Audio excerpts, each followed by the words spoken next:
clash of ideas. The Alps, geology, and scientific revolutions.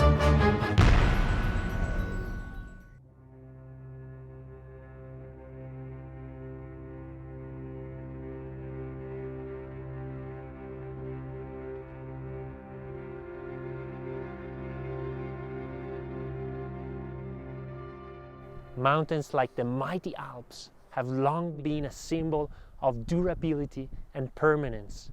Even Jesus used the idea of the stability of mountains to illustrate the power of faith to overcome the impossible. For truly I tell you, if you have faith the size of a mustard seed, you will say to this mountain, "Move from here to there," and it will move, and nothing will be impossible for you. But how did mountains form? Could they really move?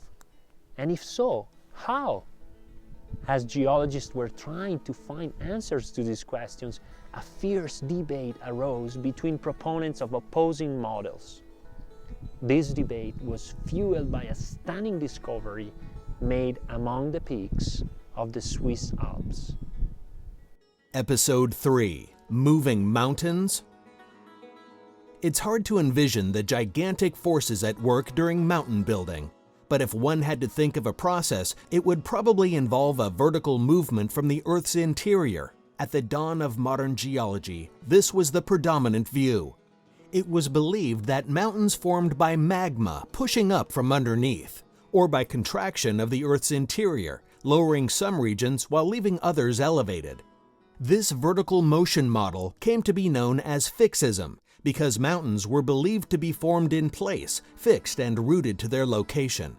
But in 1840, the Swiss geologist Arnold Escher was having a hard time applying this model to what he was seeing in the Swiss Alps of Canton Glarus.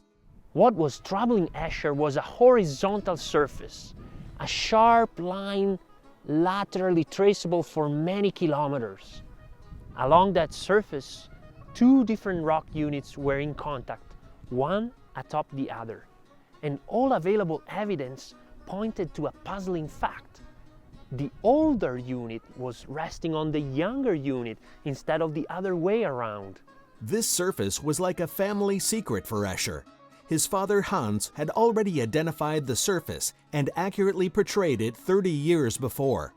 At the time, the senior Escher had also invited an eminent geologist to verify his suspicion that the rocks on top were older than those below, but the geologist had excluded that possibility.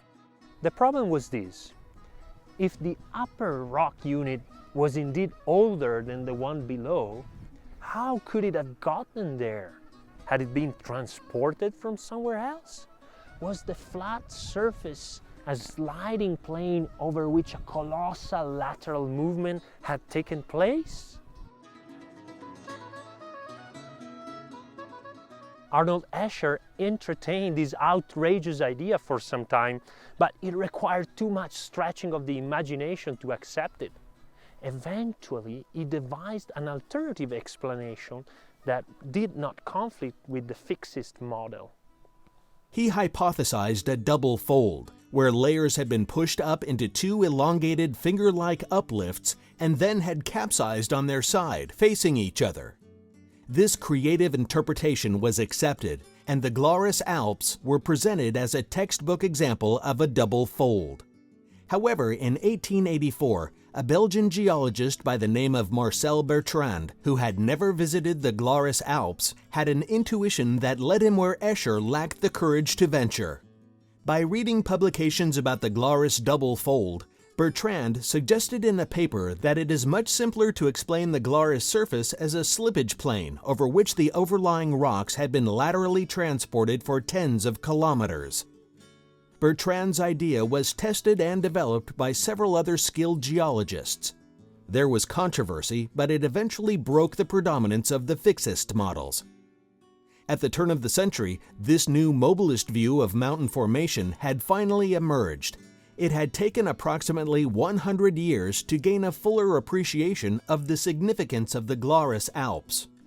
Today, the Glarus surface is known by geologists as the Glarus thrust.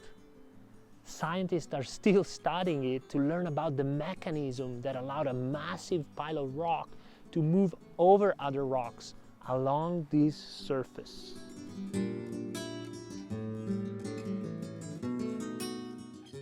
The Glarus thrust is a silent witness to the constant rearrangement of human opinions. It is humbling to realize how our current understanding of what surrounds us is only partial. By carefully balancing knowledge with humility, we can more carefully choose a better foundation on which to base our convictions. Those who are overconfident about our current human wisdom should consider the lesson of the mobilists. Even the most immovable mountains can be pushed aside.